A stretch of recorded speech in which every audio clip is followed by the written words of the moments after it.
This might be an unpopular opinion, but I think that we should be more feel-oriented than goal-oriented in this society. If you like the way you change and how you feel and who you grow into as you strive for a certain goal, then you know that it's right for you.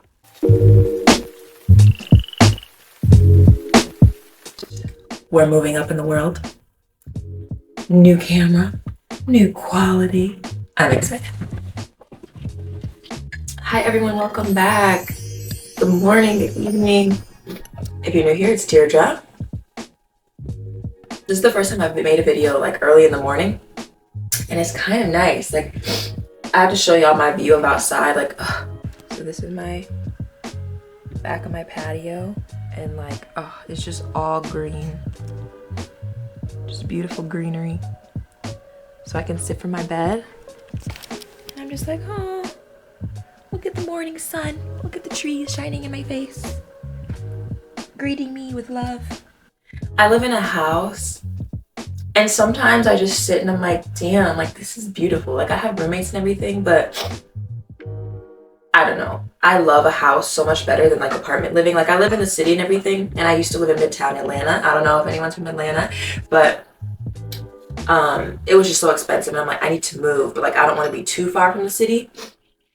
Because honestly, I love a good mix of nature and city. Like I love to go out and do things, but I'm an earth girl. I'm like, I love a good nature walk, please. I've yet to get into hugging trees, but I feel like I'm on my way.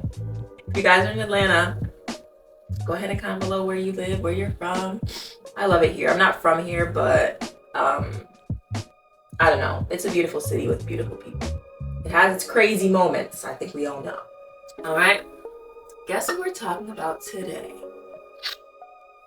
Ew, it's bringing allergies, man. Today we're talking about goals. Are you focusing too much on them? Are you focusing on the changes that you're making in your life? Or are you so hyper focused in on the results that you aren't even realizing who you're becoming along the way, if that is someone you want to become, and if that goal is really going to fulfill you the way that you hope it's going to? Found this awesome quote by Mike Hawkins, and he says, you don't get results by focusing on the results. You get results by focusing on the actions that produce the results. Have you ever heard of the sphere of control? You have an inner sphere and you have an outer sphere. You have all these things that are happening in your life. Half of them we can control, well, probably less than half. There's a certain amount that we can control and there's a certain amount that we can't. You need to look at your spheres and realize what you are letting affect you when you don't have to. Now, this is nuanced. I will start there because there are so many things that are out of our control that do negatively affect us. But how much energy and how much focus are you going to give that thing compared to the other thing? So when you look at your sphere of influence, you have your inner and your outer. Outer are things like the outcome of a goal. You actually don't have control of that. You can want a goal so bad, but the actual outcome based on your actions has nothing to do with you. What people do around you, how people interact with you. You can't control what a random person on the street is going to do. You can't control whether your mother is going to change to create a better relationship with you, or your boyfriend, or your sister, or your brother, or your friends. You can't control that. When it comes to your inner circle, you can control your actions, your behavior, your boundaries to the things that happen externally out of your control. How I interact with people around me, even if they don't interact the way that I hope that they would back towards me. Well, you control your habits. You control whether you're doing the things every day that are going to help you get that outcome. I can focus on, okay, I have to call 10 people a day for my business. I have to post this many times. I have to engage with this people. I have to go network and meet these people. I want to be more charismatic. I want to, be more open-minded. Those are things that are going to help you achieve that goal. Habits and actions. But the outcome may not look like what you hope it is. But do you like who you're becoming on the way? Do you like those things that you're doing? Is it improving who you are based on your definition of that? Because a lot of the times when it comes to the things we do in life, we are letting outside external factors determine how we should succeed, our belief system, how much power we have over ourselves and what we do. Like, so many things are affecting us both consciously and subconsciously. And a lot of the times we can't control that external, what's coming towards us, but we can control the boundaries around that. It's like someone tries to convince you that what you're doing, your passions, your business, whatever it is not worth it, that you would never succeed. But those are someone else's thoughts of you. That's someone else's perception of you. You create your own perception of yourself. That's up to you. Don't let people tell you who you are and you start believing them. When it comes to those spheres of control, that will help you do that, because we're all susceptible to caring what other people think. I know everyone says it, don't care what other people think, but I genuinely do care about the people that matter to me, the people I value and truly love. Their opinions of me matter, but you have to separate that from people that actually have no importance in your life, that actually don't know you, that don't care for you the way that people you do know and truly love do. Because they might be actually saying something of value to help you become a better person, or to let you know how this interaction affected them so that that could change in the future. Because I think without each other's input on our lives, we would never change. A lot of us would never grow if we didn't have people around us inspiring us to be different, inspiring us to grow. It'd be kind of hard to even see yourself where you may feel like you need growth, because I think relationships is one of the biggest areas in which we find ourselves growing. You know what I mean? It's like, especially a romantic relationship, especially one where you're deep in something with someone and they're getting to know every part of you, and all these things are coming up about yourself that you didn't have to worry about when you were just with yourself, when you were just focusing on you.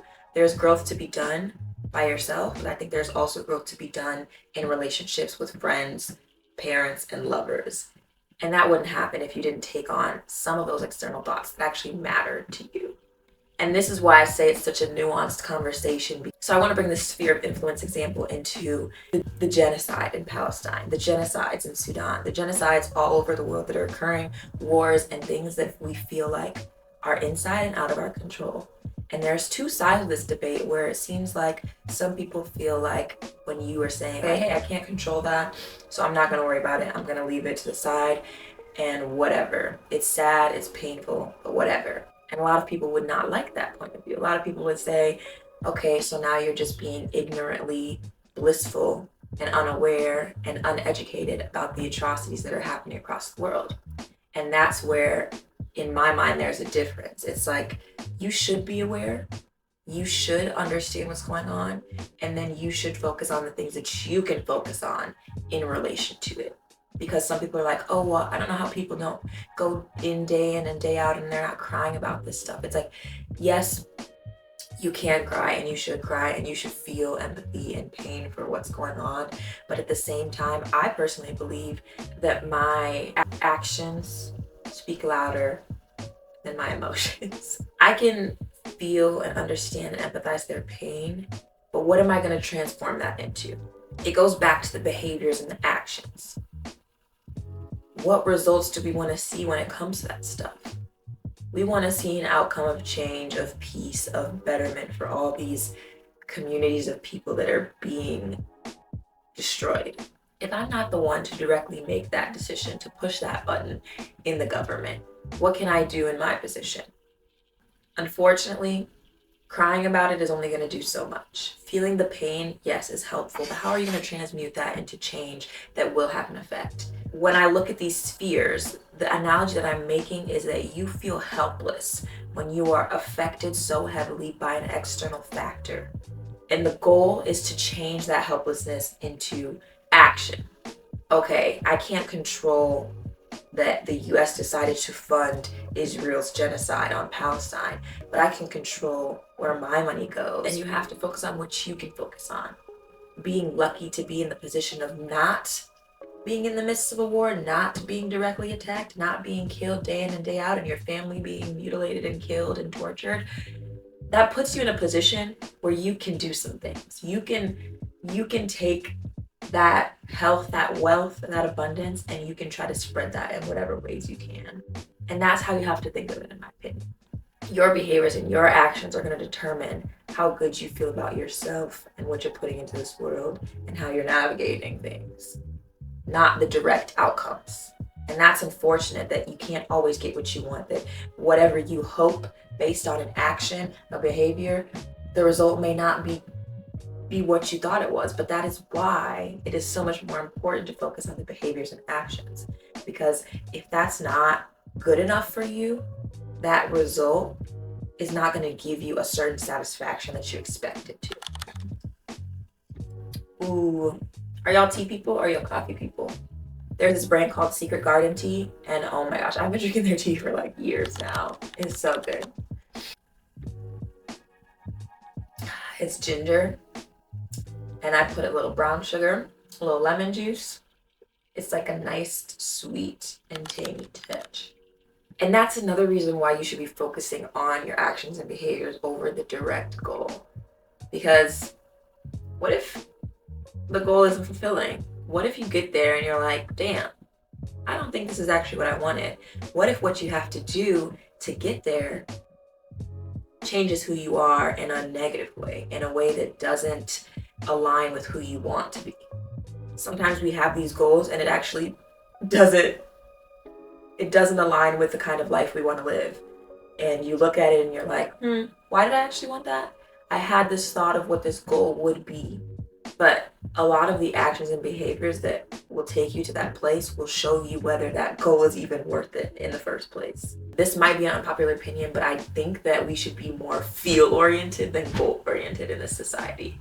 If you like the way you change and how you feel and who you grow into as you strive for a certain goal, then you know that it's right for you. When it comes to business ownership and entrepreneurship and achieving something that is so huge, a lot of the time people who are motivational speakers or inspiring speakers, they talk about sacrifice and how there's always a need for sacrifice and you're just going to have to do that if you want to get somewhere in life. And I took that on a lot in a way that I feel was a little bit harmful. It's like there's a logical versus toxic way of going about giving sacrifices in your life to achieve a certain goal. The real question is the sacrifice worth it? What is necessary? And what's going to leave you empty and devoid of the fulfillment that was once associated with the desire for that goal? Let's do a little story. Imagine you are tirelessly and effortlessly solely focused on perfecting your craft so that you can win a certain award or an accolade, neglecting your health, neglecting your sleep, neglecting your friends, neglecting your family for months, days, even years, simply to hone in on this craft, to perfect this thing. And you're consumed by that desire for that goal, that win, that accolade. And then you die the day before the award ceremony. I'm joking. That wasn't the point. But hey, could happen. Now the day is coming up. The event, the award show, the gallery, whatever it is that's showing this perfected craft that you have done, that you've focused on for so long, and you don't win. You don't even get second place. Or you do get second place, but it's not what you expected. It's not what you thought. And now you feel like you failed. Now you feel like all that work meant nothing. You feel a little heartbroken and disillusioned by what could have been. But afterwards, you're like, man, I really did lose the beauty within the process of what I was creating. I focused so much on the goal, the outcome, that I forgot why this was my passion in the first place. I forgot the love that I have for creating and bringing a vision to life, sharing those creations with strangers, with loved ones, without the burden of expectation. Because that expectation, that reward, that accolade that I was striving for is based on an external validation that I was looking for somebody else to tell me, to prove to me that everything that I was creating was worth it, that everything that I was doing had value. When you can have that sense of love and passion and joy associated with that thing without all of that. Putting your soul into something deeply without feeling like you need an external validation is much more important than receiving that and losing things along the way. What do you truly value while you're on a journey towards something that may require sacrifice? And I'm not saying sacrifice isn't necessary to achieve certain things, but what is of value to you that is not worth sacrificing while you get somewhere, while you're on the journey? Because that journey is more important than the goal. I had to think about it. If I truly value quality time with my friends and family, and the goal essentially in my business, in my entrepreneurial life, is to get to a place where I can create more time for that, create more freedom to engage in that, then why would I throw it all away on my way to get to that goal? Because then I have no relationship with these people anymore to spend all my time on once I reach that goal. You best believe I'm going to create space for that. You best believe I'm going to make time for those things that I value throughout the process. Because as I said, I could die. But second of all, why wouldn't I? Why wouldn't I still enjoy the things, enjoy the life while I strive for my goals? It shouldn't be about suffering to get something. It shouldn't be about feeling like you have to work yourself to death to have a nice life. And unfortunately, I think our day and age makes it a little bit harder because of the way things are set up, the 40-hour work week, jobs, careers, money, wealth gaps. But I don't want to put out that narrative that you have to kill yourself. You have to sacrifice everything, your health, your quality time with friends and family to get things in life. You can have it all. You truly can. You just have to align your actions and behaviors with the kind of life you want to live. And that's what I mean by feel-oriented versus goal-oriented. I used to have goals that had no alignment with how I wanted to live life. I used to want to have a bakery, but I knew that I didn't want to be strapped up in one spot. I don't want to have a physical location because I want to be able to travel when I want. I kind of want to do like a year RV trip. And if I have a bakery, I can't do that. But how can I still express my passions, my love for baking in other ways that give me the freedom to not be stuck in one space? I can have a blog. I can create desserts and share these recipes and earn affiliate marketing money to grow that and to still do that. And I could live anywhere. I could travel anywhere and continue doing it. And the goal of having the joy of sharing desserts, now I can do that for free because I'm not selling the desserts. I can give that to people just out of the pure happiness it gives. And that leads me to my last point. I think we all know life is stressful. Everyone be going through it. Simply, it's just not a great time all the time.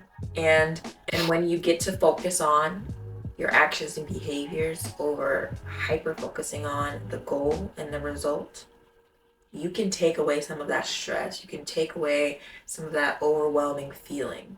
You can be less obsessed with feeling like you're going to be a success or a failure based on achieving this thing, and have greater control over your emotions and how you react to the things that happen to you and around you in your life. You'll realize that your day-to-day feelings shouldn't be controlled by a certain outcome or lack thereof if you did everything that you could to get there.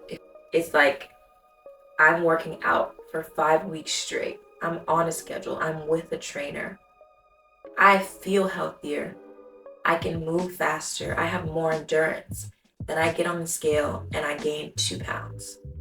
Are you going to let that outcome make you feel bad, even though all the actions and behaviors that you did on your way made you feel amazing? It's like, how does that make sense? It's like, yes, I'm feeling healthier. I'm feeling more vibrant. I'm feeling, all these feelings are telling me you are on the right track. But you look at a result and you look at an outcome and it takes you back 5 steps. That's not how it should work. The goal isn't the end be all of everything. The goal is just a point in a timeline. What is my cat doing? Hold on. I know that looking at a long-term goal can be a little bit scary sometimes because you don't know how it's going to happen. You don't know what's going to transpire to get there. But when you do focus on the day-to-day, those actions and behaviors, that takes so much off your plate. It breaks it down into chunks and makes it so much more manageable. And then one day you'll be like, damn, I made it. So, in conclusion, do not let the outcomes, the results control you and your emotions. Do not let them make you believe that you're not successful, make you believe that you're not going to get somewhere. Don't let it bring down your confidence. Don't let it make you feel like a failure. Those are just stepping stones through the journey of your life. So, I have a question for y'all. What is something that you truly value that you aren't willing to sacrifice on your way to achieving a certain goal or achieving a certain lifestyle? And what is something you are willing to sacrifice? Let me know. Because I do get a little tired of the motivational speaking that makes you feel like you have to truly not enjoy life on your way to a destination. And I think that's a little outdated. I think that we've gotten past that because